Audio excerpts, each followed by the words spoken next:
It's time now for our main event, and I'm so pleased to welcome Andrea Irwin to our meeting this morning. Andrea is the online minister for Highlands United Church in Vancouver, and she has graciously joined us very early in the morning, and she's looking very awake. So thank you, Andrea. We're really grateful to have you with us. Andrea is also the minister for United Online with our neighbor to the west, our distant neighbor to the west, Pacific Mountain region. And she spent the last few years researching and reflecting on the theology and best practices behind successful virtual ministries. She's co-authored a book called Following Embodied Discipleship in a Digital Age. And so we're so grateful for you for joining us this morning, Andrea, and we look forward to hearing your wisdom, your insights in this area, which of course have really come into focus in the last couple of years. So welcome, and the remainder of the hour is yours.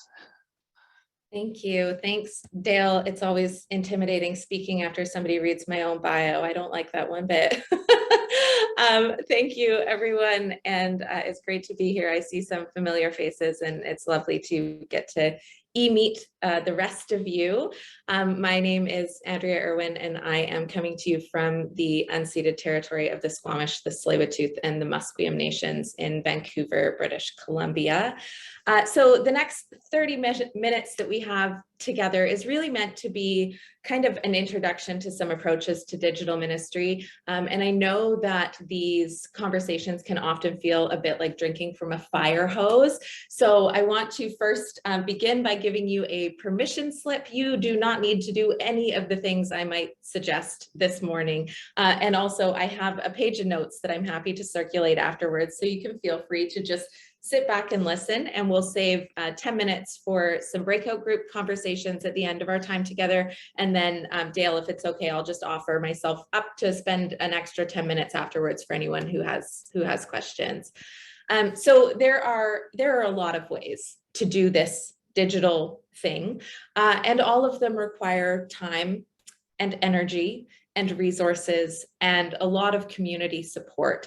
And so if those are things that you do not have at your disposal right now, I want you to know that this shift to a hybrid model, or what I'm calling now an integrated model of ministry, is not something that has to happen immediately, and you do not have to do it all. So if I say something that sounds like it requires more than you have, that sounds like it's going to make twice the amount of work for you and you're already stretched, just put it aside and listen for something else that sounds more life-giving, because the internet is not going anywhere.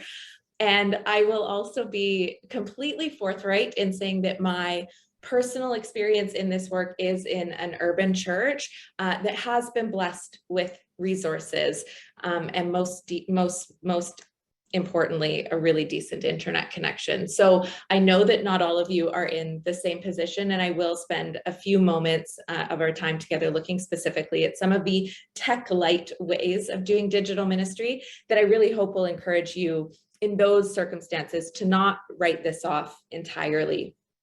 But for the sake of our few minutes together, I would encourage you to open yourself up to the possibilities that exist, and to try and put aside any pressure to actually do any of these things.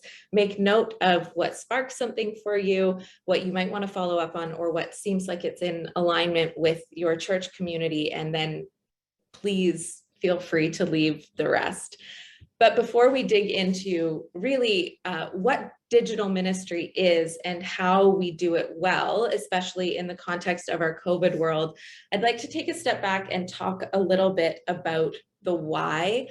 Why is digital ministry something we should be contributing our very limited resources to?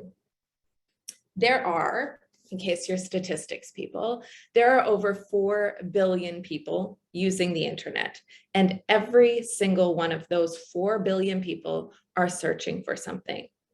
So the church, the United Church, has an opportunity to be one of the things that they find if we are bold enough to go there. And the language that surrounds our digital technologies and the internet is often one of being a tool. And this is absolutely the case. And there is also a slightly different approach that we can take, and that is one of place. What difference would it make if we didn't only think about the internet as a tool, but instead arrived to it and approached it as an actual place? So the language of the third place, that's your home, your work, and then the third space where you spend the rest of your time in community and connection, as popularized in the 80s, is really valuable here. Our third spaces are our communal spaces. So those are our churches, those are our parks, those are our restaurants, bars, cafes, those are our libraries. And I would suggest that the internet has actually been added to that list. So anyone that has a teenager who spends more hours than not on the internet can attest to this being at least kind of true. And I know there is a kind of caveat when we talk about a disembodied way of being together as being a real way of being together. But we do have real friends in this place. We retreat here.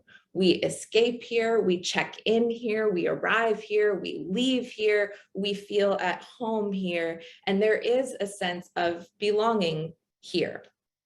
We've seen and heard of people from all different walks of life finding people that they would never have otherwise had opportunities to meet on our social networking platforms, you know, collaborating and connecting over points of whether it's rare genetic disorders that there are so few of in the community surrounding people that they can now connect on online, whether it's around gaming, if we go back to talking about our teenagers, whatever it is, there are communities and pockets of people that we find in this space that we do call home and that we do find a sense of belonging with, even more so now than maybe 18 months ago. So the internet is very much kind of a place. And if this is the case, then the idea of doing mission here, of being the hands and feet of Christ here, is all of a sudden less of an option than it is a requirement.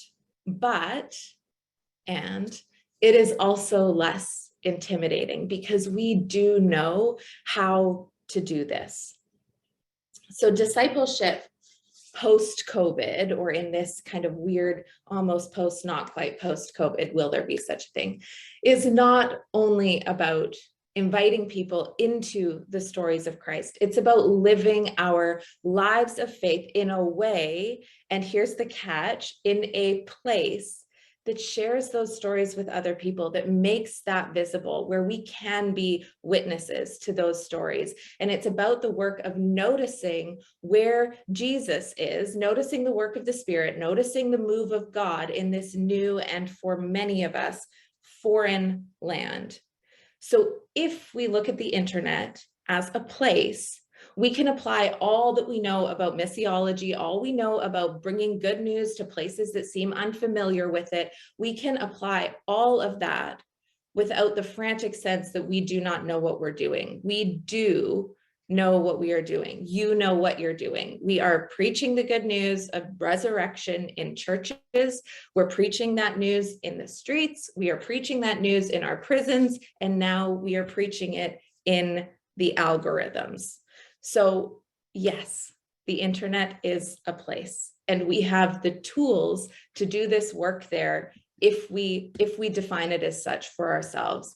I know that the internet dramatically redefines what the neighborhood is. That's one of the areas where we get a little bit intimidated, because all of a sudden it's not geographic, it is global.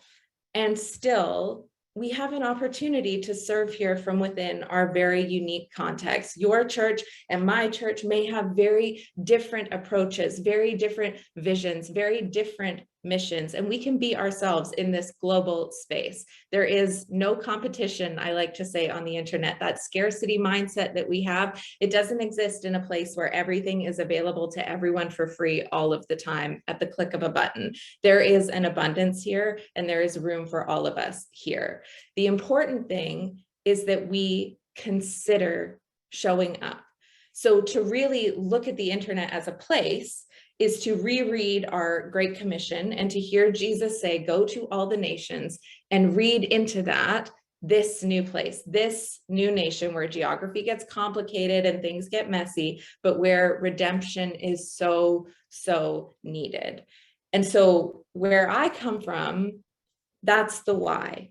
The church has something really important, really interesting, and really unique to say about how we can live faithful lives in this place. And if we're willing to entertain that idea, then the really interesting conversations about the how can start to happen. So that's my elevator pitch as to why we should be considering digital ministry. But when we talk about ministry as a whole, there are really 4 different areas that we're talking about here. And I will credit fully that Stephen Fetter from United in Learning was the one who articulated these to me so clearly about a year ago. But when we talk about active ministry, we're really talking about 4 quadrants, 4 areas. We're talking about worship. We're talking about community development. We're talking about faith formation, and we're talking about outreach. And this goes for our digital ministries too. A holistic view of ministry is one that takes all of those into consideration. And when I say digital ministry, I'm also referring to this, what we call a hybrid model or an integrated model, where you're trying to serve 2 different groups of people in the same way. And this is our current climate. So this is all of the work that we are trying to do to connect our people. And not all, but most of this work is happening in one primary area of these 4. So for most communities of faith, this is happening in the area of worship. That is what we have made our priority. And that is a great first step. But I want to remind you in our time together here that there are those 3 other areas that we really need to draw our attention to. And so what I'd like to do is to point out to you 5 groups of individuals that it's really important to be mindful of when we gather together in this new way of being. That's whether it's in worship, whether it's in community development, faith formation, or outreach. There are 5 groups of individuals that we need to constantly have in our minds, in our pastoral hearts when we're doing this work. So group number 1. We have a group of individuals who are coming back to worship with us in person, that have not, over the past 18 months, been able to experience the worship we've been doing digitally, however we've been doing that. And for whatever reasons, they have been disconnected from our online experience together. So for these people, there may be a great sense of excitement coming back together, but it also might feel like time has paused a little bit in the church community. There might be a feeling of a little bit of being on the outside, gathered amongst the joy, because they are really missing a big collective memory and experience of the community from the past year. So to be really mindful that we haven't all experienced this as a church in the same way. For some people, this is the first church they have had in a really long time. And we're not the same as we were 18 months ago. So that's a group to keep in mind. Those who are coming back to worship in person, but couldn't join us online while we were there. A second group of individuals are those who have been continuing to gather in the worship and community life of the church over the past year and a half, thanks to all of our online efforts. So for these people coming back together in person, they've had the same experience as one another as far as worship goes, as far as community life goes. And so there is a more familiar sense of who people are and where they're at. But there's also going to be this excitement about being able to see faces that they haven't seen for the past while. The third group is a really interesting one. And this is the group of individuals who began attending your church online during the pandemic and have now started to come in person or who are considering coming in person. And this is an interesting group of individuals to consider, because what we want to ask ourselves is how we have represented ourselves as a community of faith online, who those people are actually going to be meeting when they walk in the door. Do we seem more youthful online as we are in person? Do we seem more welcoming in person than we did online? Is there more for people to participate in when they show up in person? What do we feel like? What is the presence that we have been putting forward online? And how does that actually line up with who we are when people walk into the building? So that's just an interesting perspective to take when you're looking at who's walking in the doors of your sanctuary these days. The fourth group of individuals are those who, for whatever reason, despite the fact that we are or will be soon gathering in person, these people have decided to stay online. And there are so many reasons that this might be the case. It can be health and safety related. It could be social anxiety. It could be new routines. We know that families have developed a lot of new routines over the past 18 months. And so there are some people for whom worshiping online has become the way that they worship. And it's really important that we do not take this to mean that we have failed as a church community. The only way we can disappoint people as a church community, or we can disappoint ourselves, is if we choose to not continue to show up for those people where they have chosen to meet us, if we don't go to them. And that, again, does not mean do it all, but it does mean we do have to keep our eyes open. Who are the people that used to worship in person and now are no longer there? Are we continuing to see them, and how? So that's the fourth group of people. And then the fifth group of people is one that I actually hadn't considered until about a month ago, when my own worshiping community began to worship in person. And there are, these are the individuals who, despite the fact we can worship in person again, we're never connected online, but even though they can come into the building, they are still choosing not to. So these are people who are completely disconnected from the Sunday morning life of our community, and from some of the other areas as well, because most of them have health concerns. Some of them have moved into homes, but whatever it is, these are people who are now much more disconnected than they even were the past 18 months, because they're now outside of what is happening with the rest of the community. So that's the fifth group of individuals to be mindful of. When we take all of that into consideration, it helps us to focus on how we can put our attention when it comes to our hybrid model. We are looking to connect those five groups of individuals. Can we see one another?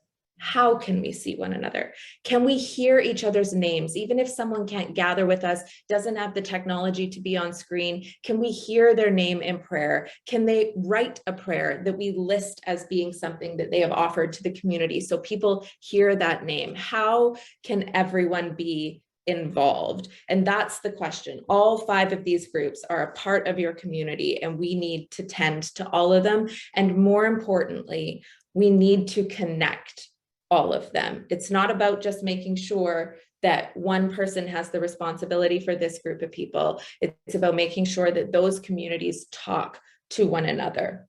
So that's really what I'm referencing when I say a hybrid model. I like to joke that putting a camera at the back of a sanctuary and leaving it alone, so it's kind of a bird's nest security camera, that's not how we do digital ministry. There's no connection, there's no community there. So focus on the areas where you really can develop those connections between one another. Worship, again, is the main area that people are spending their time and attention on right now, and that's beautiful and important, but don't forget about those other three areas. Community development. There's a quote that some of you have heard me say before, because it's just so poignant that I repeat it constantly. There was a woman in one of our congregational Zoom coffee hours at one point early on in the pandemic.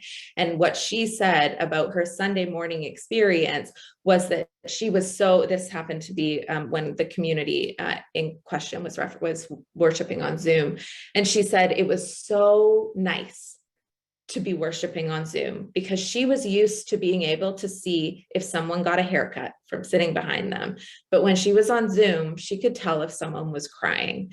And I think that that has been a lot of our experiences. There's a lot of intimacy that takes place in you can see into my kitchen right now. You can tell that I'm terrible with houseplants. Like, these are things that you would not know about me if you were to run into me in the sanctuary of our church. And so there is this really beautiful gift we've been given around community development here, and we don't want to forget about that. The area of outreach is a really interesting one, and I'll spend my last few minutes just talking a little bit about some of this. So I'll just put a pin in it.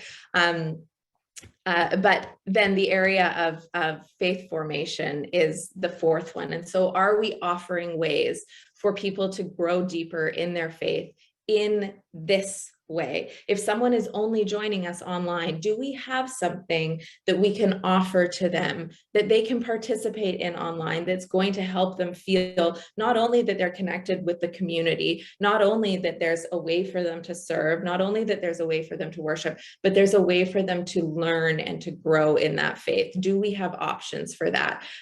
Great resources are things like the Work of the People and Darkwood Brew, or a Living the Questions, or an Alpha course, things like this that are already designed to work in a hybrid space, to work in a way where we can use technology. So what are the ways that you're helping your people connect in that way online?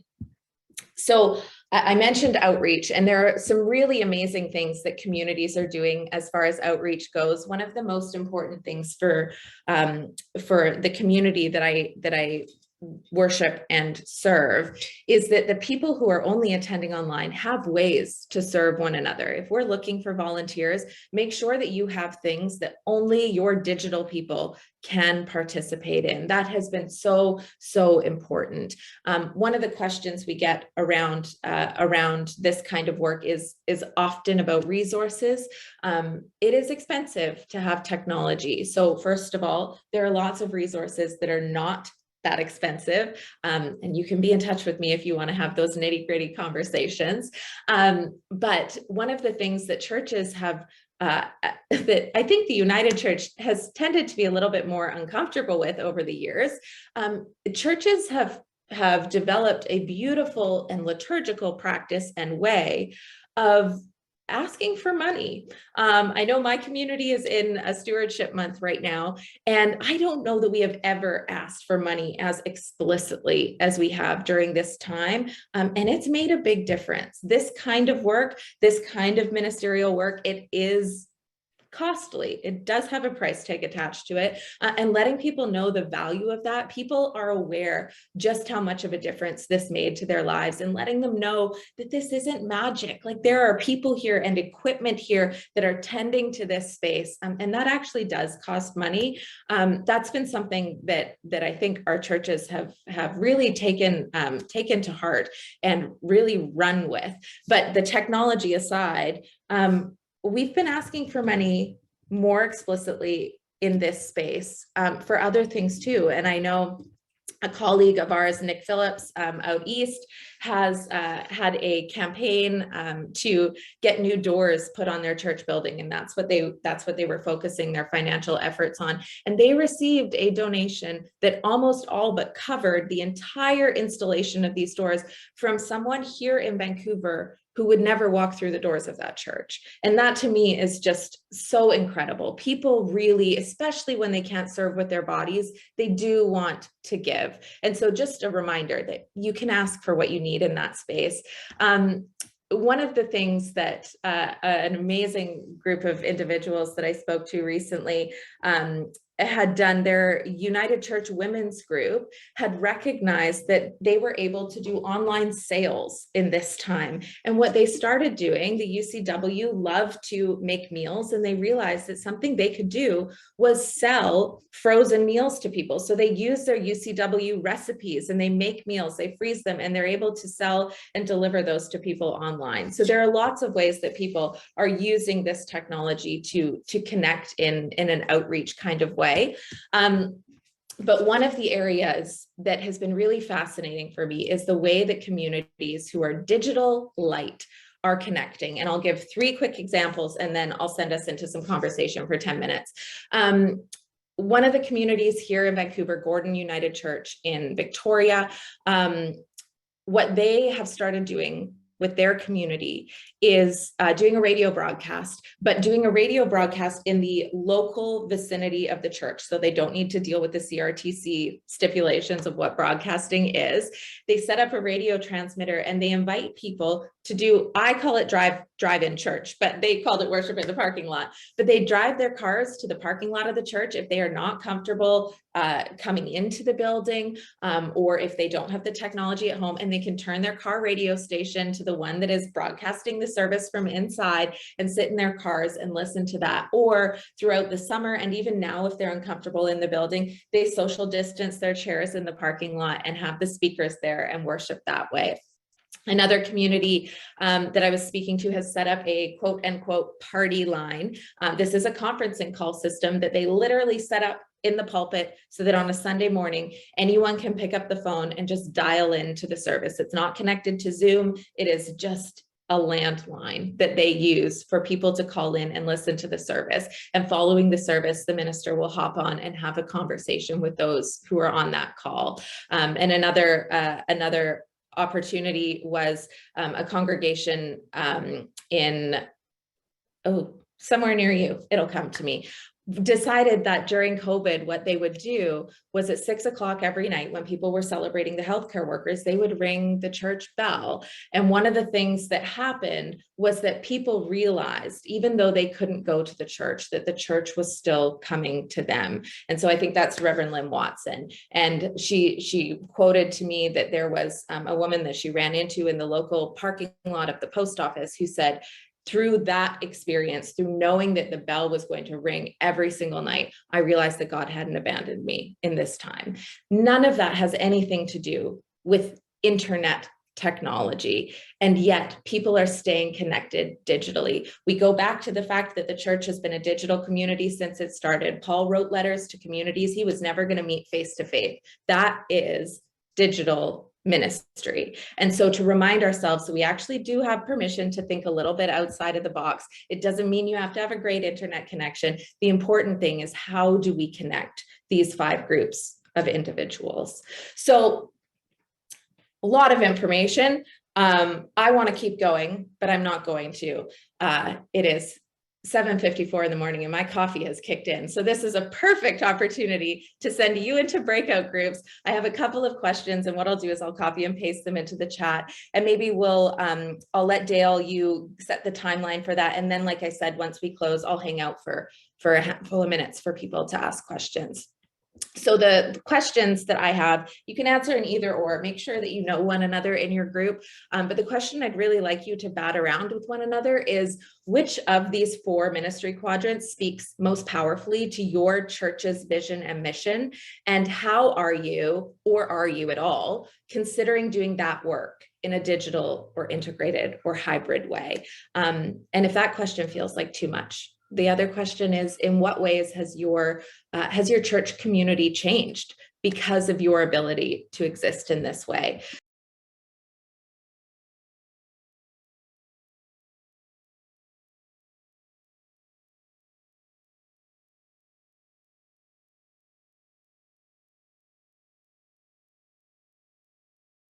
Well, welcome back, everyone. I hope you had great discussions in your small groups, able to connect with each other a little bit. And Andrea has certainly given us a lot to think about.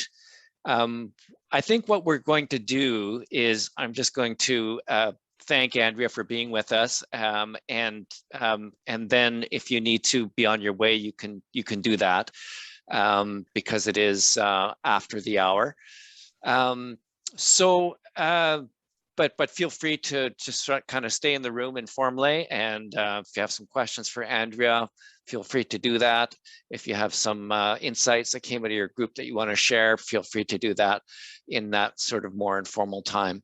But I do want to recognize that that we've gone a little bit over the hour, and so I just really want to thank Andrea for being with us this morning, giving us a lot to think about as we look at how we can continue this ministry in new and innovative ways. And Andrea also has some notes that she's going to leave with us. We're going to share the video. We've recorded this if you want to look at it again for those who weren't able to be with us, and also some notes that we'll post to the Flourish part of our website. So Andrea, thank you so much for your presentation, for giving us so much to think about. I am going to ask Kelly just to sort of end the meeting formally and bless those of you who need to be on your way. And then we'll continue a little bit of discussion for those who want to stay with us. Kelly? Thanks, Dale. Well, may we carry the seeds of wisdom and blessing that we've received from this time together into our day, into our ministry, and may we go and be a blessing and receive blessing when we encounter the holy in unexpected places.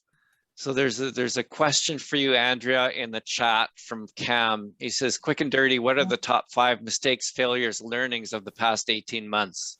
Yeah, I think wow, I don't know about the quick part. I think one of the most significant learnings is that a lot of our congregants have felt that this time has enabled them to connect much more intergenerationally, has enabled them to connect with members of the community in a much less cliquey way. Our congregations sometimes tend to do that. It's really enabled people to gather in a different formation that has grown some really amazing relationships. And so finding opportunities in our church life in person again to actually have some of those intentional gatherings that are more mixed up than usual has been really, really helpful. The way that this is a sensitive topic. I'm aware of how this is going to sound, but the performative elements of our worship services have really come to light. What does it mean to translate how we worship to a secondary 2-dimensional space? I mean, I joke, and this is just me being sassy, but one of the things we learned really on is that you can't have a beige man in a beige suit standing in front of a beige wall with beige light streaming in and think that people are going to be excited about participating in that worship experience. There's not enough, so much of what we do, the sound, the sensory experiences, it's in our bodies. And so we really need to make what we see pop as well, so that people experience that. You have to be, the way that I communicate on Zoom is twice as big. It's like stage makeup for everyone because it is flat. And so we've had to learn what that means. What does it mean to preach when we know it's going to be on the internet forever? I know that people have been doing this for ages, but it's new for a lot of us. And so how do I prepare differently to lead worship when it's forever? I think we've learned that the internet, while yes, it can be a scary place, we have maybe all of us, I don't know, certainly we have experienced trolls or just really terribly rude individuals crashing in on a worship service, or we early on in the pandemic, we had our Zoom bombings, that we would call them. There is a security element. We've had to redefine what it means to be a safe space, how to create a safe container online. And one of the important learnings, maybe not so much a learning, but a remembrance, is that our sanctuaries have always been open spaces. And we have all had the experience of someone from the street stumbling in the middle of a Sunday morning sermon asking to see Jesus. Like, this is a part of who we are as the church. Our doors are open. And so to think that the internet is going to be any different is just not practical. The internet is the same kind of space. And we have people in place to help with that.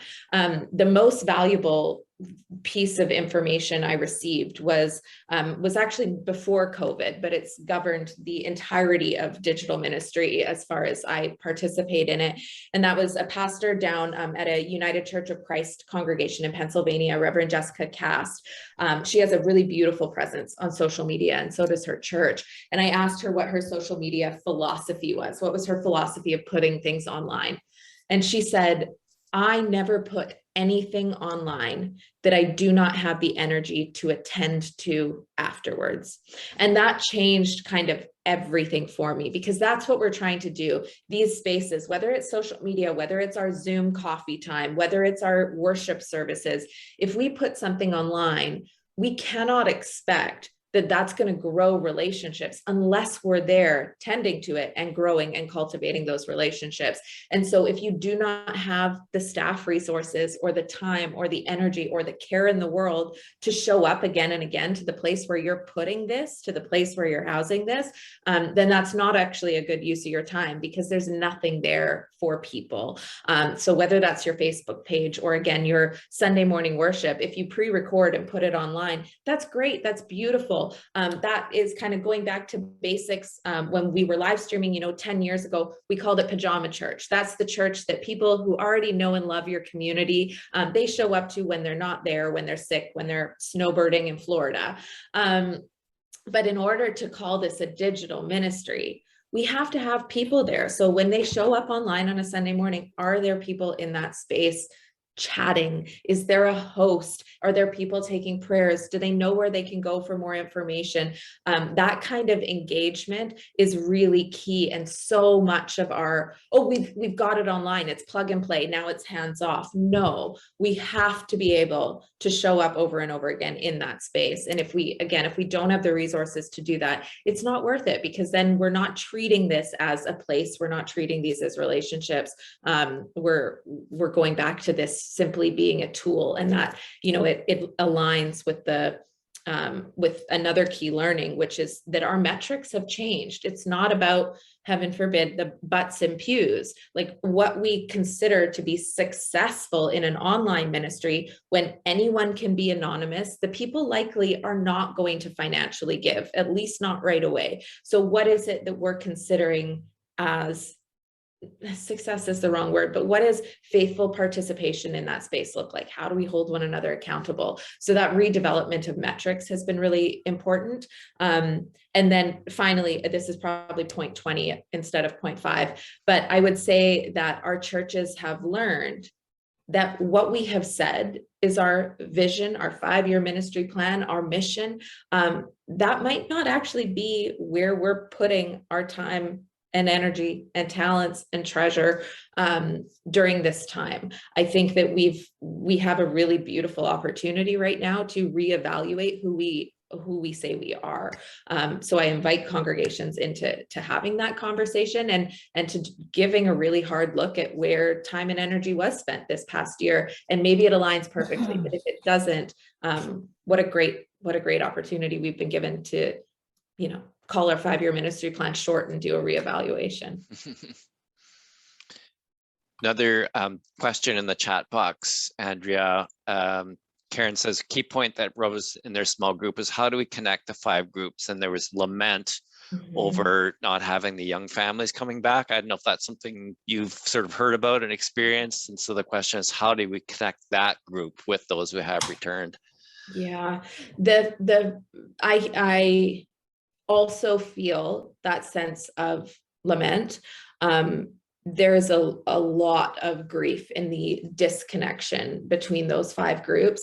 Families are key. There are some communities, I know our past moderator, Jordan Cantwell, her youth and family program and ministry has actually grown in this time digitally. And so there are, the congregations where that's happening, but primarily across the board, children, youth, families, they have really separated. Now, a lot of the families that I speak to do actually still tune into church online. It's often through different points of the week, and the children aren't usually as engaged. We've all but let go of our children's time because we know that there aren't children there. But then I talk to families, and, one mom said to me, I want you to know that we aren't coming back to church in person for a lot of reasons right now. But one of them is that we just can't give up waffles and worship. Like, their whole family gathers in pajamas and makes the same waffle recipe and sits in front of the TV and they watch worship. And that is sad that I don't get to see little Lucas on a Sunday morning, but I mean, they're worshiping. And this is, we have equipped them to do this on their own. And so if that's the case, then I think you're already doing the work. Just keep doing it. And if they are disconnected, really disconnected, a woman I spoke to, a minister here, was making what were they called? Soul cakes. They were making soul cakes and hand delivering them with little prayers of gratitude for on All Hallows Eve, to hand delivering them to all of the families, just dropping them off. Half the houses are going to be home, half of them aren't, but an opportunity to meet face to face. We've done driveway visits. The region, our region, yours might as well. The first third ministries of the region developed a faith at home kit. So are there ways that you can send that in? We did a digital Christmas pageant last year. And so are there ways that you can individually connect with the families, even if they're not connecting back to church? Because the fact is, families are so, routine is so important. And the church stepped out, and the church was one of the last places to return.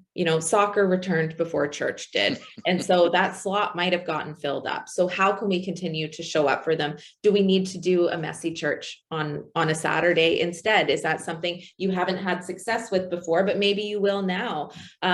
So that I think is key, is just to keep making the one-on-one connections. Swap waffle recipes, Susie says. Yes, absolutely.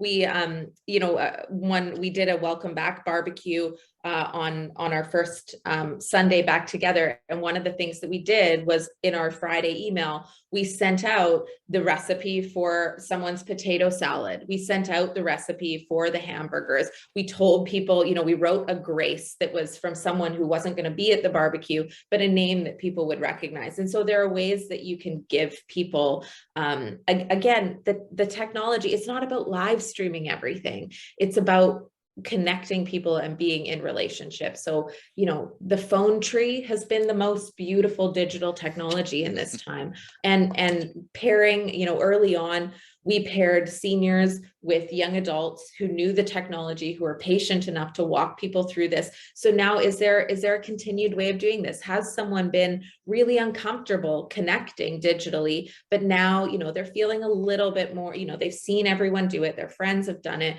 Can you volunteer someone in your community to sit with that person intergenerationally and walk them through what this looks like? Set them up with a Google account, walk them through Zoom, go over on a Sunday morning and actually set up the computer for them. Communities have started, iPad exchange programs where they will load up an iPad and drop it off, and it kind of goes in rotation, and the iPad has the service on it. So all that somebody has to do is to touch it. So again, it might not be the same experience, but the most important thing is that the relationships come first, and that people, everyone in your congregation, whatever category they fall into in those 5, feel seen in some way. And that, that's not the glamorous option. We're not going to equip everyone with a Zoom camera and the ability to come online. But I think that those one-on-one relationships are what the church is built off of, and that's not going anywhere. I know you got to go in a few minutes, Andrea, because you have another meeting. One last quick question. Sung Ran writes, our venues of ministries have been changed, but minds and spirits of our members and persons are finding it hard to accept this change, and most of us want to go back, in capital letters. How could we really shift our paradigm of ministry through these experiences? Yeah. This is the question, and I don't have an answer for it other than it comes back to relationships. It is so important that people know who is going to be missing, who is going to be left out. If you stop, if you go back, you're telling a group of people that they actually were never really a part of your church family. And so to educate people, first of all, that's in part what you're doing. If you go back, if you never did it in the first place, then you're not ostracizing anyone. But to go back, I mean, we've proven to ourselves in this time that we can change, and we can change quickly. We can change outside the confines of our policies and, the systems that we have in place. We can do this. There is an urgency again in the church. And I think to say, oh no, we want to go back to being comfortable. yes, that's real. Of course, we want to go back to being comfortable, but this will feel comfortable eventually. And I think that the number one thing we can do is just show people one another. So while you are still worshiping in this way, can you make connections between some of the key naysayers in your community and some of the people who this has actually changed their life? They've come to church because of this. They are able to participate more fully as themselves because of this. They've made connections. Like, we need to hear one another's stories. And so even, having a congregational meeting where you ask people to share the stories of how this has really transformed their faith. Like, I think we have a real opportunity for testimony and witness here where, that we haven't had before. And so to lean into the stories and just try your best to connect people that without this, if we go back, we'll never be connected again. Wow. If I had known, Andrea, I would have booked you for 3 hours. I'm so sorry. You do part 2. It's fine. I'm learning something new every day. But I know you've got another meeting to run to. And anyways, thank you so much. It's been amazing. If you could send that little page of notes, someone's already asked for it. They said, we're meeting today on this topic. Please send me that page. And so, but when you can. Yes. But thank you so much. It's been a great pleasure to have you with us, and you've given us so much to think about. And so thank you. Blessings to you as you move into the rest of your day. And thank you everyone for hanging out with this more informal time. It's been great. And all the best. Thank you. Thanks, everyone. Blessings on your ministries. I'm excited to see where they all go. Thanks for the work you do. Take care. Thank you. Thanks.